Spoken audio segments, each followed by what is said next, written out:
from 100 questions every home seller should ask. And question number 12 is, should I have my home tested for environmental toxins before I list? When we're talking about environmental toxins, should you have your home tested? This is on the seller side. So when the seller is about to put the house on the market, we're talking about preventative things that you can do to ensure that your contract does not stall. The buyer who puts your home under contract, we don't want that person to cancel the deal. So we're trying to get ahead of things with this conversation. And you may be wondering to yourself, you know what, Abraham, I've been living in my property all this time. Why should I get my house tested for this if it hasn't caused me any harm? Well, it's very likely that you don't know if you've been in harm's way. You just don't know. You just don't know. So the toxins that we're going to talk about in today's session are radon and lead-based paint. These are the two that are most popular that we see. Now, there is a third toxin that you should be concerned about, which is asbestos, but we're not going to really talk about that today, okay? Both of these items can be tested before you list a property. Let's talk about what radon gas is. So radon gas is an odorless, colorless gas. It's naturally occurring. It seeps through your foundation and the cracks in your home, right? So this is the leading cause of lung cancer in non-smokers, and over a quarter of homes tested in Virginia exceed EPA's recommendation for radon gas exposure. So this is a big deal. This is a serious issue. Now, when you're doing, or when the radon testing is being conducted, they have some guidelines. We're not going to go over the guidelines because those could change. And this is just a test that's offered by most home inspection agencies, right? So once you sign up to have your home inspected, you can also opt to have this additional test done, and that'll be on the home inspector side. Now, you can also test your property yourself. There are some home test kits that are available at local home improvement stores, and you can buy some on Amazon. Right before I actually jumped on this live stream, I checked on Amazon, and you can get them from anywhere from $15 to $99, right? Now, if you're going to conduct the test yourself, there are going to be some instructions, but some of the common things to know is that you need to keep all your vents, windows, doors closed during the testing, because you're trying to test the air inside of your property, and if you just let that air out, it's going to be a poor test or poor reading, right? Now, radon testing from the sell side, why you should do this before you list your home.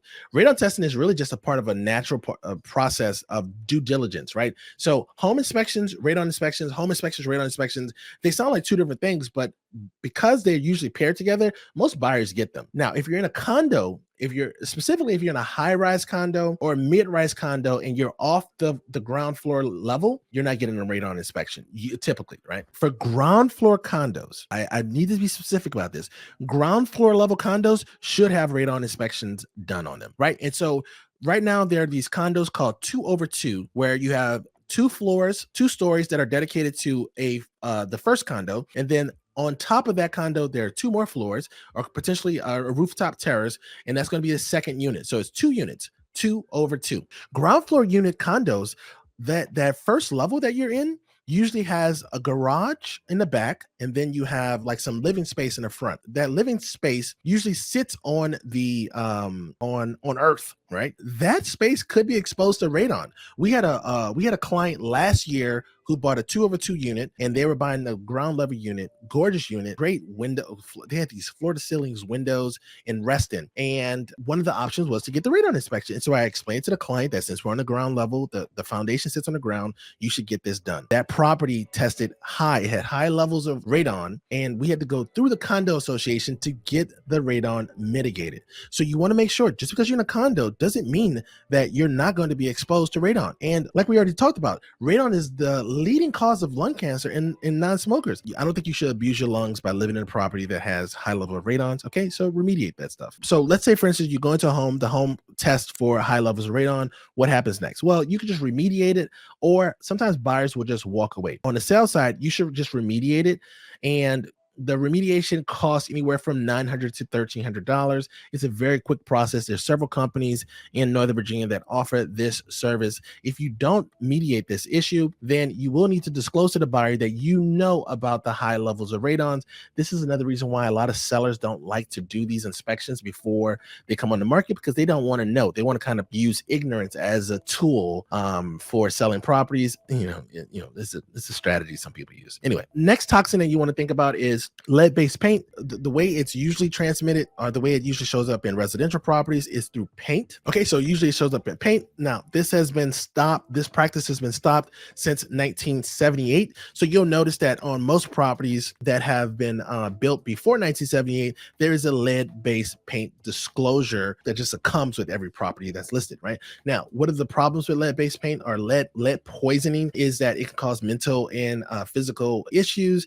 And the problem comes is when it is either consumed or inhaled. We're going to kind of talk about the consumed or inhaled part, but while I'm on this part, I just want to let you know that a lot of parents who buy older homes, they actually have when they're buying an older home, they will sometimes have the window seals and the door jambs repainted or at least stripped of all lead-based paint, because those are the areas where children, babies specifically, will put their mouths on these parts of the house, and pets. Sometimes your dogs are notorious for chewing on door jambs and on chewing on those window seals that kind of stick out, right? So you have the window seal, and then you have the window, and then you have this little seal that kind of sticks out, maybe like a half a centimeter, 2 centimeters or so, right? Sometimes you'll get them gnawing on that, and you don't want them consuming any lead-based paint, right?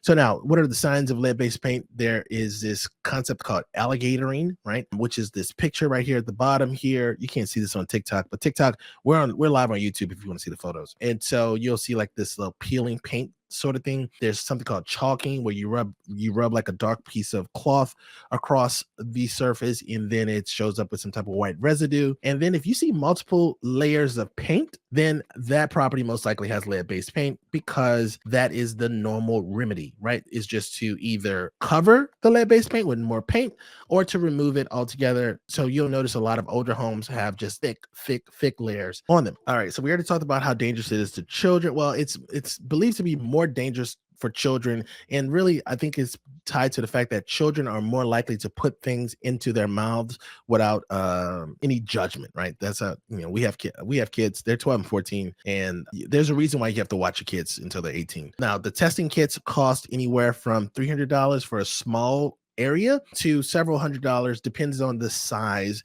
and the range of the testing, right? So testing is tied to the sample size, not necessarily the result. So that was it. So we talked about radon and we talked about lead-based paint, and that was question number 12. Should I have my home tested for environmental toxins before I list?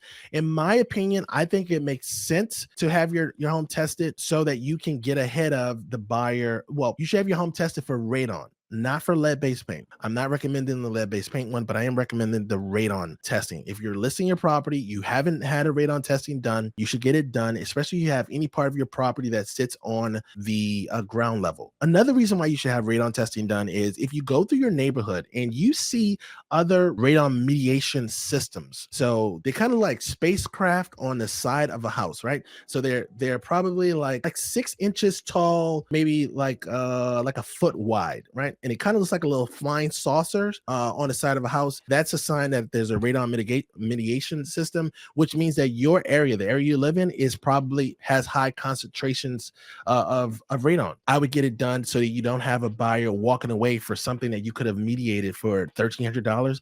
Don't lose a $600,000 sale over a $1,300 fix or a repair.